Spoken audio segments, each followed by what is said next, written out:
In the early days of a conflict that would eventually become the Second World War, the Japanese occupied the main island of Okinawa.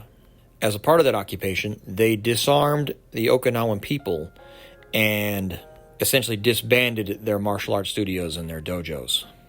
Undeterred, the Okinawans would take from this the opportunity to create some of the most dangerous hand-to-hand techniques and weapon techniques known to man.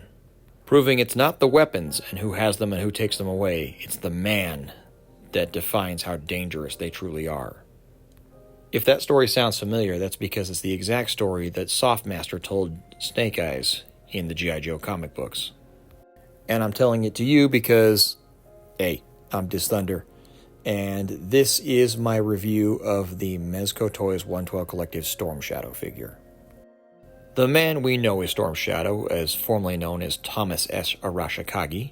He is also a 1984 G.I. Joe alumni. He was a U.S. Army veteran alongside Snake Eyes and Stalker as part of Mac v. SOG during Vietnam. And he boasts a lineage of over 30 generations of assassins. He is an 8th degree level black belt in many martial arts, including Aikido, but we won't hold that against him. Interestingly, he's carried some different ranks over the years as well. One time he was listed as a Master Sergeant, which is actually the same rank that Duke carries. But like during the 25th anniversary release, I think he was an E5, which makes more sense. And he's pretty unique because he is one of very few characters, in fact, he may be the only character, now that I say that has been released on both a G.I. Joe file card and a Cobra file card. Let's start off with his articulation because he is a new body, and I am already wishing Snake Eyes had come on the same body because I find this one to be quite superior to his. He has the standard ball joint neck setup with a ball joint down at the collar and then an upper ball joint that allows all the tilting and the swiveling, which is extra handy for a character that wears a mask. The hood has a wire that runs through as well, so you can put it up and over and form it as you see fit. We've got butterfly joints once again. Let me change my positioning a little bit here so you can see it, but there is a significant back and forth range on that, and it works great. Got a decent double jointed elbow. I'm really only held up by the forearm guard that's holding him back just a little bit there. Standard wrist peg as we are used to seeing. For the torso joints, I think the forward range is there. I think the costuming and the bandolier are what's holding up that in this regard. And then going back, though, seems to be not a problem. So, easy there, Tiger. Take that for what you will. I think the articulation's there. I think the costuming is just limiting it in some spots. That's going to be less of a concern for the legs. We've got a great range outward with actually really no hindrance with the costuming. Good range forward. And then, of course, double-jointed knee that is only blocked up a little bit by the back of his Tabi boots. And the ankle on this, again, much better than Snake Eyes. This is a vast improvement in my opinion. So let's hope this isn't the last we've seen of this base body. This is great stuff. Not only did he come correct on the articulation, he came huge on the accessories. Right here in the tray, we've got 6 shuriken, 6 kunai. There's 3 hira shuriken, 3 manji shuriken. And that's just the stuff I want to keep in the plastic so I didn't lose it before I had a chance to review it. And I actually didn't realize until getting into this review there's actually a spot on the harness, not just for the 2 shuriken on the top part, but there's actually space for 3 of the kunai as well. And it actually holds all 3 of these pretty securely, as well as the shuriken, which I thought for sure I would lose, but they've actually all stayed pretty secure. Moving into the head sculpts, you have 3 to choose from. 2 of them are masked, and this is the more standard of the 2 masked heads, I would say. There's actually quite a bit of detailing here. You see some panel lining and looks like some padding like in the front of the muzzle of the mask. There's also some great looking eye paint and skin tone, which is we come to expect with Mezco. This was a surprise though. The unmasked Tommy head has, it looks like a Japanese American man.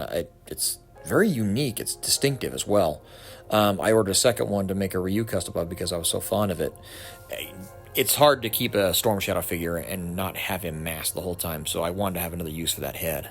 And I've already shown it, obviously, going through this review from the beginning, but here is the more furrowed-browed masked head, which is my favorite masked head if you're going to run one on the figure most of the time, which is what we're all probably going to do.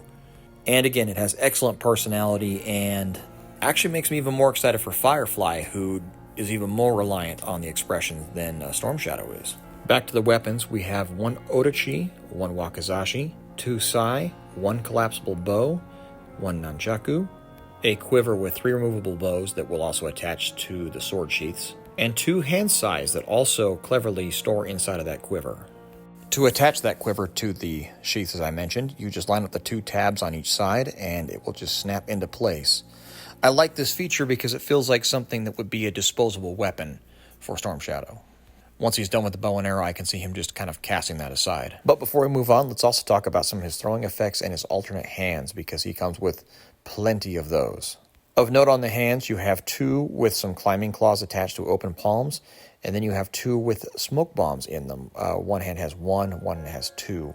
And to complement those, you have 1 throwing smoke bomb effect, as well as 2 different shuriken throwing effects. And I would be remiss if I didn't mention he also comes with 2 knee pads that are obviously very much removable, because I didn't care for them on the figure. As I mentioned before, I'm kind of mixed on G.I. Joes and knee pads, but they're here if you like them. I think it's kind of funny that Storm Shadow is almost paradoxically classical weapon-minded when it comes to his loadouts, even though when he's a bad guy, he won't hesitate to use whatever Cobra's got at their arsenal to get what he wants accomplished.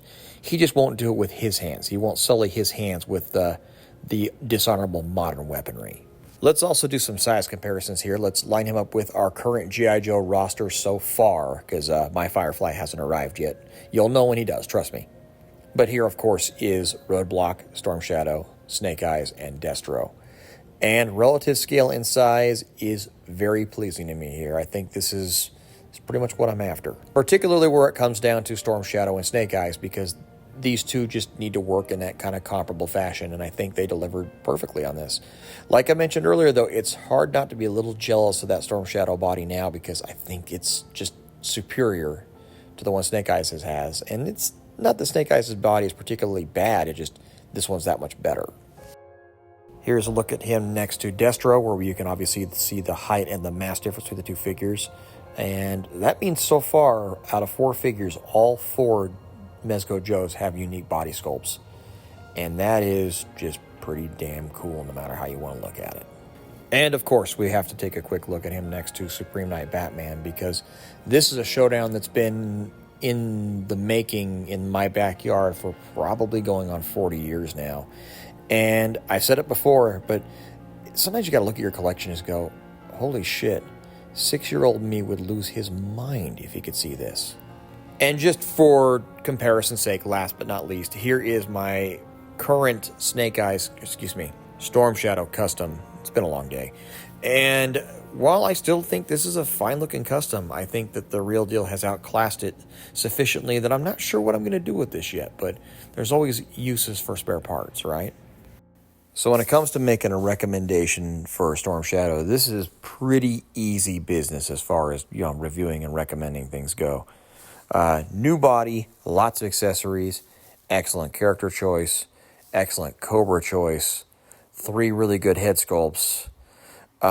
If for some reason you weren't into G.I. Joe, this is probably one of the best ninja figures you could pick up on the market right now, even with respect to previous other Mezco ninja figures. So if all that wasn't enough on its own, then it's freaking Storm Shadow, who is probably everybody's at least top 5, maybe top 3 G.I. Joe characters of all time.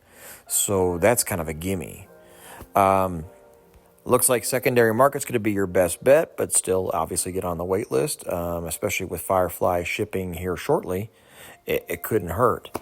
So, as usual, thank you very much to Mezco Toys for knocking this out of the park and helping me get a copy to review. And thank you to you guys for coming through to watch. And I will see you again relatively soon because, again, Firefly's on the way, so we will talk about him shortly.